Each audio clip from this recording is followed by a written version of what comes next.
നാരായണം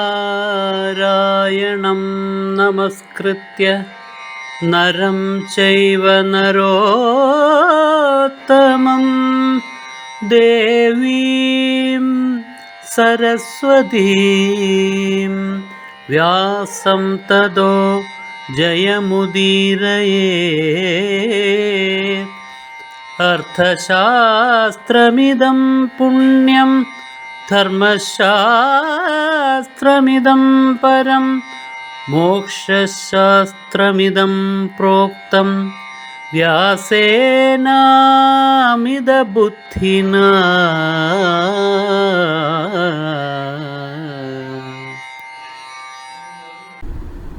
ഈ ജീവിത കാലഘട്ടത്തിനിടയ്ക്ക് എത്ര തവണ ദുര്യോധന അവരെ വെല്ലുവിളിച്ചു. ഞാൻ കൂടെയുണ്ട് എന്നുള്ള ധൈര്യത്തിന്റെ ബലത്തിലാണ് ഇപ്പോഴിതാ യുദ്ധത്തിന് ദുര്യോധനൻ തയ്യാറായി നിൽക്കുന്നതും എന്നെ കണ്ടിട്ടാണ് എന്ന് കൃഷ്ണ നീ അറിയണം. നിനക്കിത് നന്നായി മനസ്സിലാകുന്ന കാര്യമാണ്. തസ്മാത് രണേ ദ്വൈരഥേമാം പ്രത്യുദ്യാതാരമച്യുത വൃതവാൻ പരമം കൃഷ്ണ പ്രതീപം സവ്യസാചിനഃ. അതുകൊണ്ട് ഈ യുദ്ധത്തില് മറുപക്ഷത്ത് നിൽക്കുന്ന യോദ്ധാക്കളിൽ വച്ച് അസ്ത്രവിദ്യയിൽ അതീവ കുശലനായിരിക്കുന്ന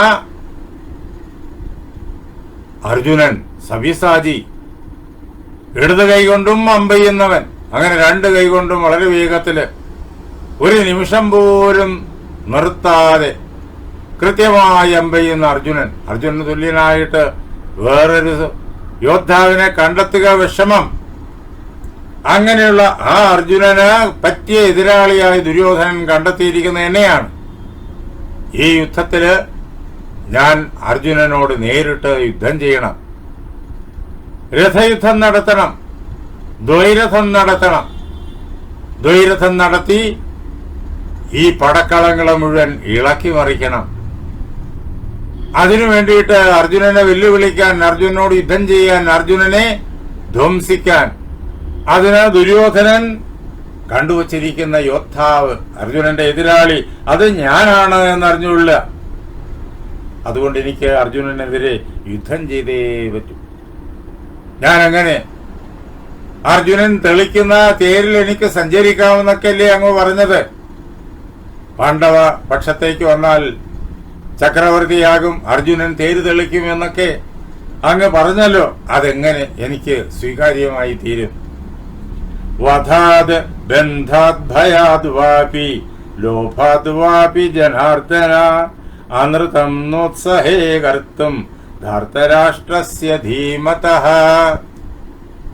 അല്ലയോ കൃഷ്ണ, എനിക്ക് ഒരിക്കലും ധൃതരാഷ്ട്ര പുത്രന്മാരുടെ എന്നിൽ ഉള്ളതായ വിശ്വാസത്തെ, അവർ എന്നിൽ സമർപ്പിച്ചിരിക്കുന്നതായ പ്രതീക്ഷകളെ ഒരിക്കലും മിഥ്യയാക്കി തീർക്കാൻ പറ്റൂല. ഏത് സാഹചര്യത്തിലായാൽ പോലും വധം കൊണ്ടുപോലും അവരെ സഹായിക്കുന്ന കാര്യത്തിൽ നിന്ന്, അർജുനനോട് ഏറ്റുമുട്ടുന്ന കാര്യത്തിൽ നിന്നിട്ട് എന്നെ പിന്തിരിപ്പിക്കാൻ സാധ്യമല്ല. ഞാൻ അവിടെ തന്നെ നിൽക്കും. ബന്ധിക്കും ഇല്ലെങ്കിൽ എന്ന സാഹചര്യം വന്നാൽ പോലും ഞാൻ ഒരിക്കലും കൗരവപക്ഷത്ത് നിന്നിട്ട് ഞാൻ മാറില്ല. ദുര്യോധനു വേണ്ടിയിട്ട് ഞാൻ അർജുനനോട് ദ്വൈരഥം നടത്തും. ഭയാദ്വാപി, ഭയം കൊണ്ടുപോലും ഞാൻ ദുര്യോധനെ സഹായിക്കുക എന്നുള്ള കർത്തവ്യത്തിൽ നിന്ന് പിന്മാറില്ല. എന്ന് മാത്രമല്ല, ലോഭാദ്വാപി, എന്തെങ്കിലുമൊക്കെ വലിയ സാഹചര്യങ്ങളും സമ്പത്തുമൊക്കെ തരാമെന്ന് പറഞ്ഞ് എന്റെ ഉള്ളിൽ ലോഭത്തെ അങ്കുരിപ്പിച്ചിട്ട് അങ്ങനെ എന്നെ ആകർഷിക്കാമെന്ന് വിചാരിച്ചു കഴിഞ്ഞാൽ ലോഭം കൊണ്ടുപോലും ഞാൻ അപ്പുറത്തേക്ക് വരില്ല. എന്തുകൊണ്ടെന്നാൽ എനിക്ക് ലോഭത്താൽ പോലും ദുര്യോധനനോട് എനിക്കുള്ളതായ കടപ്പാടിനെ എനിക്ക് വിസ്മരിക്കാനാവില്ല. അതിനെ ഒരിക്കലും മിഥ്യയാക്കി തീർക്കാൻ പറ്റൂല, അനൃതമാക്കി തീർക്കാൻ പറ്റൂല, കള്ളമാക്കി തീർക്കാൻ പറ്റൂല. അവർക്ക് വേണ്ടിയിട്ട് ഞാൻ യുദ്ധം ചെയ്യും. പടക്കളത്തിൽ യുദ്ധമുണ്ടാവുകയാണെങ്കിൽ ഇപ്പോൾ യുദ്ധം ഉണ്ടാകും എന്ന് ഏകദേശം ഉറപ്പായി കഴിഞ്ഞിരിക്കുന്നു. യുദ്ധം ഒഴിവാക്കാൻ വേണ്ടിയിട്ടാണല്ലോ അങ്ങ് ശാന്തിയുടെ ദൗത്യവുമായിട്ട് ഇവിടേക്ക് വന്നു ചേർന്നത്. ദുര്യോധനൻ അതിന് സമ്മതിച്ചില്ലല്ലോ. അപ്പോൾ യുദ്ധം ഉറപ്പ്. ആ സാഹചര്യത്തിൽ ഞാൻ ദുര്യോധനനെ കൈവിടില്ല. ഞാൻ അത്ര കണ്ട് ദുര്യോധനോട് കടപ്പെട്ടിരിക്കുന്നു. യദി ഹ്യദ്യന ഗച്ഛേയം ദ്വൈരഥം സവ്യസാചിന. ഈ ലോകം മുഴുവൻ കാത്തിരിക്കുന്ന ഒരു യുദ്ധമുണ്ട്. ഞാൻ അർജുനനുമായി ചെയ്യുന്ന ദ്വൈരഥം. ഭാരതന്മാര് രഥത്തിലിരുന്ന് പരസ്പരം നടത്തുന്ന യുദ്ധം. ലോകം കണ്ട മഹാരഥന്മാരാണ് അർജുനനും കർണനും. ഈ യുദ്ധം കാണാനായിട്ട് ലോകം പ്രതീക്ഷയോടുകൂടി നിൽക്കുന്നു. അത് ഉണ്ടാകുമെന്ന് ഉറപ്പ്. ആ യുദ്ധം ഉണ്ടാകുന്നതിന് തൊട്ടു മുമ്പ്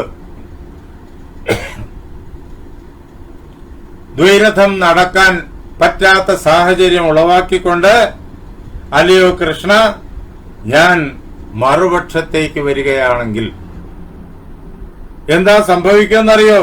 അകീർത്തി സ്യാധർഷീകേശ. അല്ലയോ കൃഷ്ണ, അകീർത്തി ഉണ്ടാകും. ഇത്രയും കാലം കർണൻ തന്റെ ജീവിതത്തിലെ കർമ്മങ്ങളിലൂടെ നേടിവച്ചിരിക്കുന്നതായ പരിധിയില്ലാത്തതായ കീർത്തിയുണ്ടല്ലോ, അത് ഒരു നിമിഷം കൊണ്ട് നഷ്ടപ്പെടും. കീർത്തി നഷ്ടപ്പെടാൻ ഒരു നിമിഷം മതി.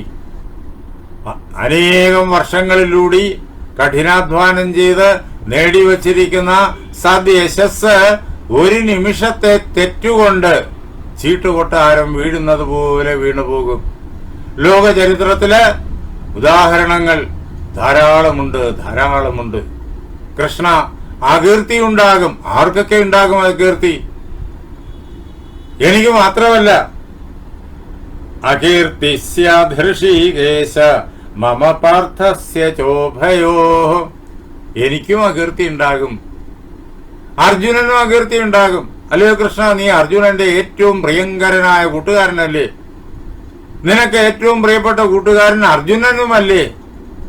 അങ്ങനെ നിങ്ങൾ തമ്മില് അത്രയേറെ സുദൃഢമായ മൈത്രീബന്ധമില്ലേ? അർജുനന്റെ കീർത്തിയെ രക്ഷിക്കാൻ നിനക്ക് ചുമതലയില്ലേ?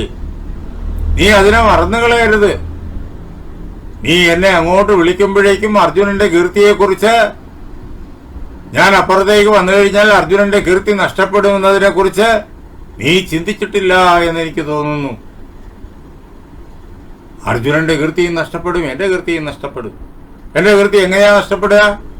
അർജുനനെ ഭയന്നിട്ട് ഞാൻ അപ്പുറത്തേക്ക് വന്നു എന്ന് ആളുകൾ പറയും. പല പല കാരണങ്ങൾ ആളുകൾ പറയും. സാമ്രാജ്യം മോഹിച്ചിട്ട് വന്നു, അതേപോലെ അധികാരം മോഹിച്ചിട്ട് വന്നു, സമ്പത്ത് മോഹിച്ചിട്ട് വന്നു, ബന്ധുബലം മോഹിച്ചിട്ട് വന്നു. ഇത്രയും കാലം ഇല്ലാതിരുന്ന പാണ്ഡവ പദവി ഇപ്പോൾ യുദ്ധത്തിന് തൊട്ടുമുമ്പുള്ളതായി ഈ നിമിഷത്തില് കർണൻ എങ്ങനെ പ്രഖ്യാപിച്ചിരിക്കുന്നു എന്നൊക്കെ ആളുകൾ ചോദിക്കും. എന്നെക്കുറിച്ച് കുറ്റം മാത്രമേ പറയാനുണ്ടാവുള്ളൂ. അങ്ങനെ എനിക്ക് അകീർത്തി ഉണ്ടാകും. അർജുനനും ഉണ്ടാകും അകീർത്തി. അർജുനന്റെ കീർത്തി വർദ്ധിക്കുന്നത് എപ്പോഴാണ്? ലോകം അറിയുന്ന വില്ലാളിയായ ഈ കർണനോട് അർജുനൻ പടക്കളത്തിൽ ദ്വൈരഥം നടത്തുമ്പോഴാണ്. അതിൽ അർജുനൻ ജയിച്ചാലും അതിൽ അർജുനൻ മരിച്ചാലും രണ്ടായാലും അർജുനന് കീർത്തിയാണ്, കർണനും കീർത്തിയാണ്. എന്തുകൊണ്ടെന്നാൽ ഈ ലോകം കണ്ട അത്ഭുത വിക്രമന്മാരാണ് കർണനും അർജുനനും എന്ന് ലോകം പറയും. ആര് ജയിക്കുന്നു ആര് മരിക്കുന്നു എന്നുള്ളത് പ്രസക്തമല്ല. ജയവും മരണവും ഒരു നിമിഷത്തിന്റെ വ്യത്യാസത്തില്, ഒരു നിമിഷത്തിലെ സാഹചര്യത്തില് സംഭവിക്കുന്നതാണ്. പക്ഷേ രണ്ടുപേരും അത്ഭുതങ്ങൾ പടക്കളത്തിൽ സൃഷ്ടിച്ചുകൊണ്ട് ഘോരമായിട്ട് ഏറ്റുമുട്ടും. രണ്ടുപേർക്കും അത് കീർത്തിയായി തീരും. ഞാൻ അപ്പുറത്തേക്ക് വന്നു കഴിഞ്ഞാൽ ഈ സന്ദർഭം ഇല്ലാതാകും. എനിക്ക് അകീർത്തി, അർജുനനും അകീർത്തി. അർജുനന്റെ മികവുകൾ അർജുനന് പ്രദർശിപ്പിക്കാൻ പിന്നെ വേറെ ഏതുണ്ട് സാഹചര്യം? കൗരവസേനയിൽ ആരെ അർജുനൻ തോൽപ്പിച്ചാലും അർജുനന് ഈ യശസ് കിട്ടില്ല. കൗരവസേനയില് ഏറ്റവും വലിയ വിലാളിയായിട്ട് ഭീഷ്മനുണ്ട്. പക്ഷെ അദ്ദേഹം അർജുനനെ ധ്വംസിക്കുകയില്ലല്ലോ, അദ്ദേഹം തന്നെത്താനും പിന്മാറി. പിന്നെ ദ്രോണനുണ്ട്, അദ്ദേഹവും ഇപ്പോ ഈ ഒരു അവസരത്തില് അദ്ദേഹം അതേപോലെ തന്നെ അർജുനനോട് കാരുണ്യം കാണിച്ച് മാറിക്കളയും. പിന്നെയോ കർണന് മാത്രമേ അർജുനനോട് ഏറ്റുമുട്ടി അർജുനന്റെ ബലം എന്തുമാത്രമുണ്ട് എന്ന് ലോകത്തിന് കാണിച്ചു കൊടുക്കുവാനുള്ളതായ മനസ്സുള്ളൂ. അതിൽ അർജുനൻ പരാജയപ്പെടാം, അല്ലെങ്കിൽ ജയിക്കാം. രണ്ടായാലും അർജുനന്റെ കരുത്ത്